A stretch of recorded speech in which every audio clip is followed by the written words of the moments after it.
Hello అండి అందరికీ. అందరూ ఎలా ఉన్నారు? బాగున్నారా? నేనైతే చాలా బాగున్నాను. నిన్న సాయంత్రం అయితే మా పిల్లల స్కూల్ దగ్గరకైతే వెళ్ళాను. అక్కడ ఒక అన్నయ్య నన్ను చూసి, "అమ్మ నీకు యూట్యూబ్ ఛానల్ ఉంది కదా?" అని అడిగాడు. "హా! అవును అన్నయ్య, నాకు యూట్యూబ్ ఛానల్ ఉంది" అని చెప్పాను. అప్పుడు ఒక అన్నయ్య, ఆ అన్నయ్య వెళ్తూ వెళ్తూ ఇలా అన్నాడు, "ఈ మధ్యన ప్రతి ఒక్కరికి యూట్యూబ్ ఛానల్ ఒక ఫ్యాషన్ అయిపోయింది" అని అన్నాడు.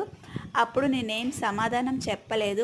విననట్టు సైలెంట్‌గా పోయిన పని చేసుకొని వచ్చేసాను. ఆ అన్నయ్య కోసం ఇప్పుడు ఈ వీడియో చేస్తున్నాను.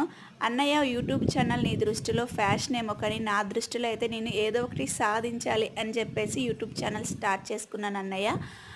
ఏదో ఫుల్ వీడియో పెట్టాలంటే ఆ ఫుల్ వీడియోకి వాయిస్ చెప్పాలంటే ఎంత కష్టపడాలో తెలుసా అన్నయ్య? దానికి వాయిస్ చెప్పడానికి ఒక సముద్రం ఈది వచ్చినంత కష్టంగా ఉంటుంది. అంత కష్టపడి వాయిస్ చెప్పిన దానికి వ్యూస్ అయితే రాదు. అప్పుడు ఆ యూట్యూబర్ ఎంత బాధపడతారో తెలుసా అన్నయ్య? అంత మంచి వీడియో పెట్టి అంత బాగా వాయిస్ చెప్పినా వ్యూస్ రాకపోతే ఎంత బాధపడతారో తెలుసా అన్నయ్య? మీ దృష్టిలో అయితే ఫ్యాషన్ ఏమో కానీ నా దృష్టిలో అయితే ఏదో ఒకటి సాధించాలని ఉన్నాను. నచ్చితే ఒక చిన్న లైక్ చేయండి ఫ్రెండ్స్, ఇంకొంతమందికి షేర్ అవుతుంది.